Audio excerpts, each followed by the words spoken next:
Any group that you belong to has a way of bringing you in, initiating you into the fold, making you feel like a member, and making sure that you act according to your membership status to that in group.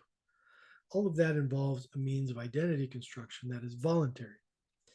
However, there are many instances of identity construction that are not voluntary, where we are born into the identity or it is foisted upon us.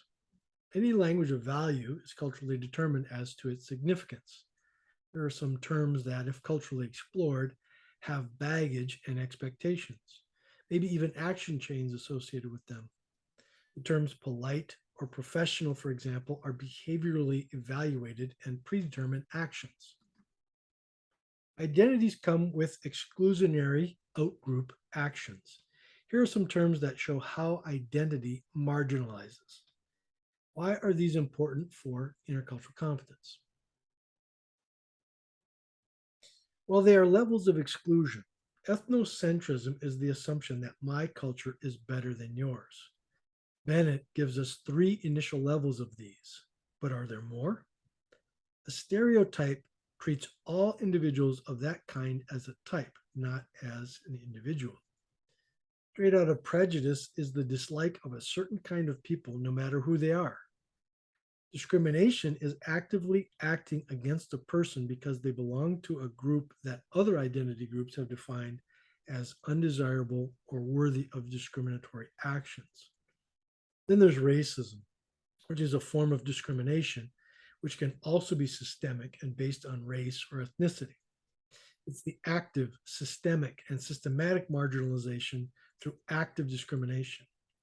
Regarding intercultural competence, these are all the exact opposite attitudes and actions of the interculturally competent person.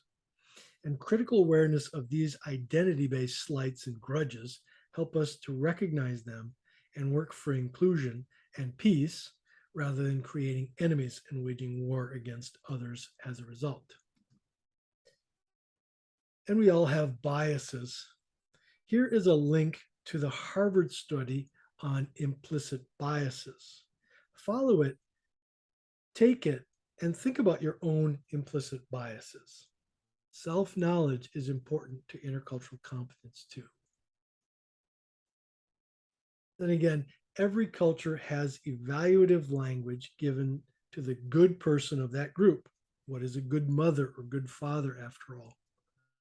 Isn't that a culturally determined identity? And aren't certain behaviors expected to demonstrate that goodness? In order to understand how second cultures determine these, we need to understand our own native culture's way of doing it first. And we use ODIEH for that: observe, describe, interpret, evaluate, hypothesize. And one should look at and be able to define oneself in terms of one's own cultural identity, which would be one's own sense of belonging to a cultural group or ethnicity. This is a personal choice and self declared and reflects one's own understanding of one's own culture. Then there's all of our social identities that involve our associations in intracultural groups. Those include racial, generational, gendered, or transgendered, among other identities of choice or not. Then there are your personal identities within your groups, which are more freely chosen. And in some cultures, such as the US, you can flow into and out of these groups pretty easily. They are normally freely chosen. According to Lustig and Kester, within cultural identity, there are a few different expressions of how one comes to that. There's the received, unexamined cultural identity, which is the benefit of the dominant group. They are seen as implicitly belonging and don't have to search for their identities in the group.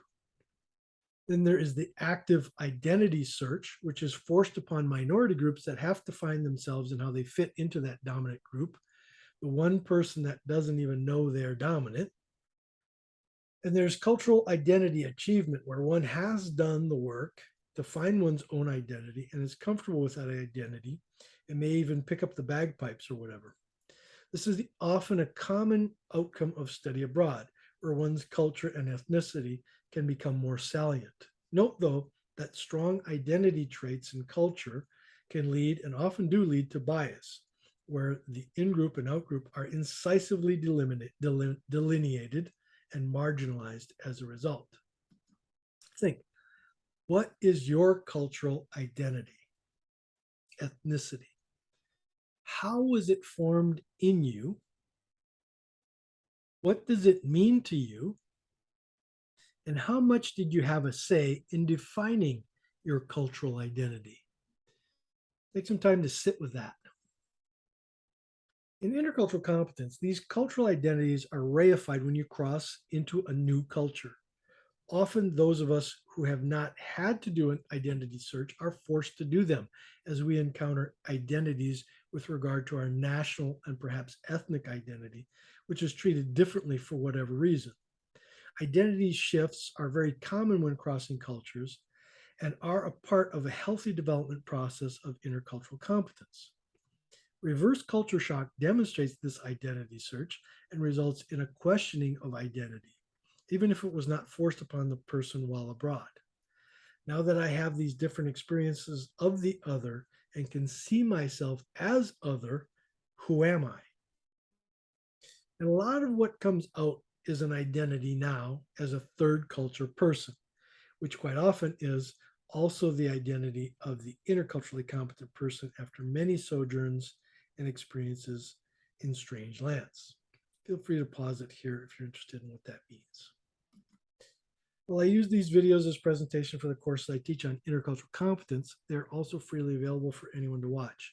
So please feel free to like or subscribe to the channel as you see fit or to share it. Your feedback is valuable to me to make sure that things are clear. And may you find the peace that you are looking for.